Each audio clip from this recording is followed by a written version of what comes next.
Hello, I'm James Freeman. I'm the owner and director of the James Freeman Gallery in London, and I'm going to talk to you today about our exhibition Silent Slips. It's a show that explores myth and ritual and how these pre-modern ideas of tapping into our deep and misty past somehow bubble up in the work of contemporary artists today. It's a show curated by Dereck Harris, who's a painter based at Cubit Studios just across the road from my gallery in Islington. And it has four painters. So there's Dereck Harris himself, Ben Edge, who's also at Cubit Studios, John Stark, who's based in the Scottish borders, and Fiona Finnegan, who's based in Belfast. And between them, they find different ways to articulate and channel this idea of a past and looking into a past that we can't necessarily know, but we can feel that we might be able to become familiar with it. Some of them look at the idea of folk festivals and gatherings. There's the idea of theatre and the spectacle, which somewhat overlaps with that. There's also the idea of the land and the mythology associated with the land and landscape. And there's also the way we reinterpret the past and reimagine it and have to see it from the perspective of right now. And I think really the best way to do that is through the work of John Stark. Now, there's one painting in particular by John that looks at this idea of the past as a dark or a black space that we need to populate and give shape to, and that's Coven. Coven is the collective noun for a group of witches, and that's exactly what John has done here. He's used a painting by Salvatore Rosa from the National Gallery as a reference or a template, and then developed this scene of a group of witches as if they're inhabitants of this unknown dark past. And you can see there that you have, on the one hand, slightly mellifluous figures, on the other you have these demons floating around in the sky, and even though it has classical references, you still also have far more 20th and 21st century references and sensibilities. You have the woman playing with the voodoo doll, and also the whole style of the painting.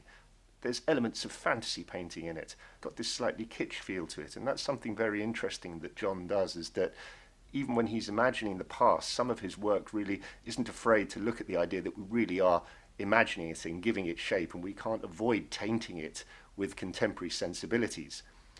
Another one of the paintings that he has in the show is Grotto, which does much the same thing. We have this idea of a grotto, and hidden in the dark, in the shadows, is a witch with her cauldron. This idea of the grotto is something that really comes from the Renaissance.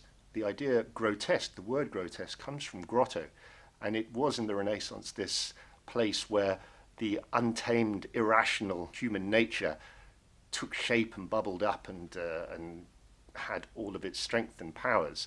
And that was, if you like, the fascination and the attraction of the grotto. And John has really managed to capture that in this small, compact painting where you have the light of rationality glimmering away in the distance, but here we are inside with the witch and her cauldron.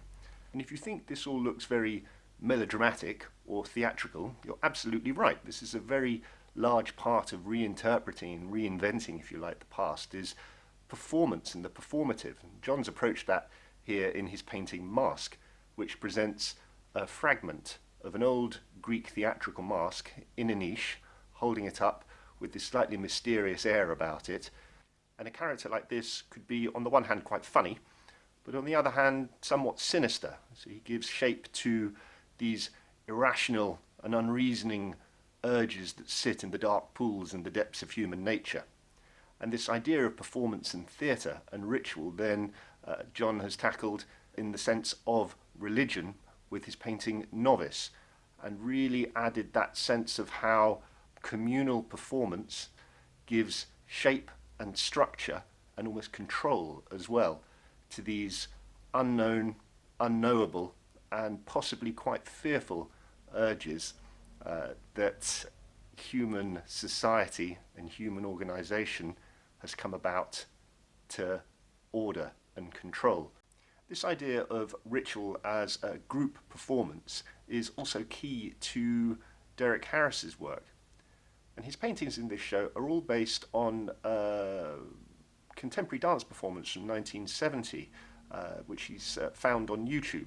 It's the choreographer, the French choreographer Maurice Béjart, and his interpretation of Le Sacre, or Stravinsky's The Rite of Spring. And in it you have a group of figures performing in coordination in a dark space, and you very much have this idea, similar to John Stark's painting The Coven, on the one hand of the space being populated by these figures and their movements, and then on the other of the way that they come together and their bodies almost meld and create a sense of order and structure, and almost like a channel for very basic urges, needs and desires coming through with the way that they work together.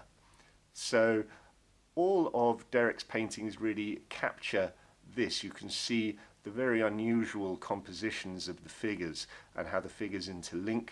There are paintings of how all the footsteps, and you can almost hear them thumping on the boards, even just by looking at the paintings, and how they overlap and interweave and link together in this dark space in something rather cryptic and rather mysterious. And they layer the one on top of the other. And this idea of layering, I think, is very important in Dereck's work, because he articulates how ritual and myth is actually a layered phenomenon. With his work, as I said before, he takes these images from a YouTube recording. It's found on YouTube. It was an analog recording, and it has that rather dated feel of existing in an indeterminate past because it was recorded in analog and then recreated on screen. And what Dereck does is he will take the images from the screen. He will sometimes photograph the screen itself, so you have the reflections of the shiny screen. And what that does is it captures this idea that with each iteration, with each reinterpretation, then another layer is added. And so what might have had a particular sense, let's say when the choreographer set out to do it, then you have the figures who have created it, then you have it recorded, then you have it reproduced on screen, then you have it photographed. And bit by bit, layer by layer, these rituals become more and more obscure, and they become changed and altered, and they become their own thing with each new version. And that's something that Dereck very much manages to capture. On the one side, this channeling of something deep, pre-modern, necessary and important, and on the other side, how even though it may seem that it's something authentic and real, it's actually something that's altered every time that it's reproduced. The theatrical aspect of ritual and myth is also a key part of Ben Edge's work, but he comes at it from the point of view of folklore and folk festivals. And in this exhibition we have a fantastic group of 12 paintings which are his Moon Law series. Now, each one focuses on the rituals and myth that surround the 12 full moons of the year. A fantastic idea, and he's travelled around the country to find all the different folk festivals and all the different myths and stories that surround the different moons. The first of these paintings is about the April full moon, and it's called the Pink Hair Moon. Now, this is known as the pink moon not because it comes up pink in the sky, but because pink represents the blossom and the renewal at this time of year in spring.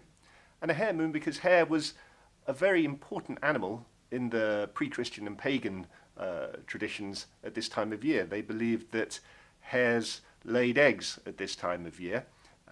The idea of the Easter egg and the Easter bunny, the original Easter bunny was actually a hare. So you see him pop up here at the beginning of the front of the painting as he's not an Easter bunny, he's an Easter hare.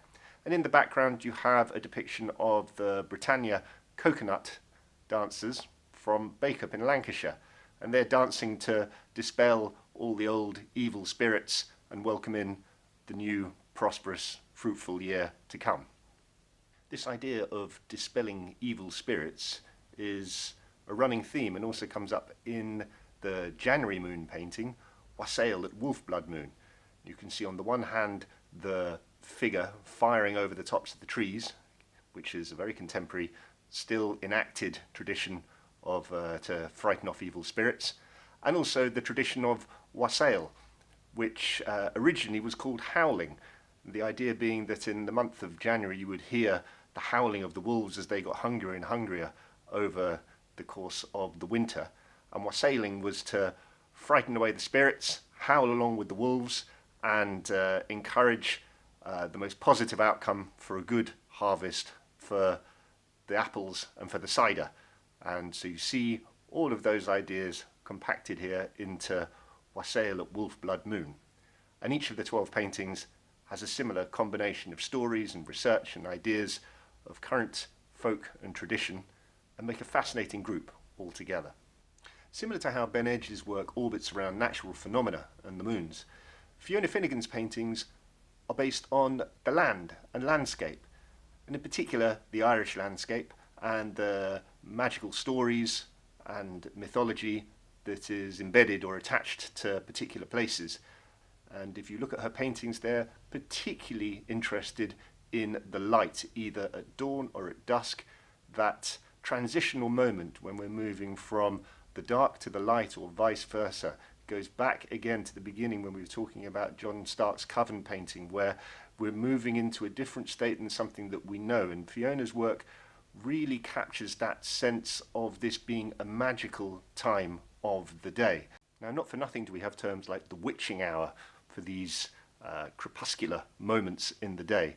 But what Fiona's work does is really trace not just some kind of negative or sensational idea to witchery and paganism, but actually looks to tap into, I think, a contemporary fascination with finding a link to our past, to something that isn't written down, that wasn't necessarily rational, that wasn't considered, let's say, for the last 2,000 years in Christian tradition to be valid enough, but that somehow still sits there in our past, in the dark of our past, and represents, even if it doesn't have any particular form, represents something that we feel may have meaning. And she does that through her looking at the landscape, through her very unusual light and atmosphere, and the way that her landscapes really come to life in this magical light, and also in the way that she paints them. They're very physical objects. They've got a tactile quality to them. They're a physical experience, in a way almost like talismans. And that goes back to the act of painting itself, to really create something out of inorganic material and create something completely different out of it. It's a kind of alchemy, and that's what Fiona does with her work, is taps into this alchemical quality of painting and how it can reach towards this undefined but nevertheless existent need for something magical and special that we may find inside us, and which really is what myth and ritual and the idea of this show is all about.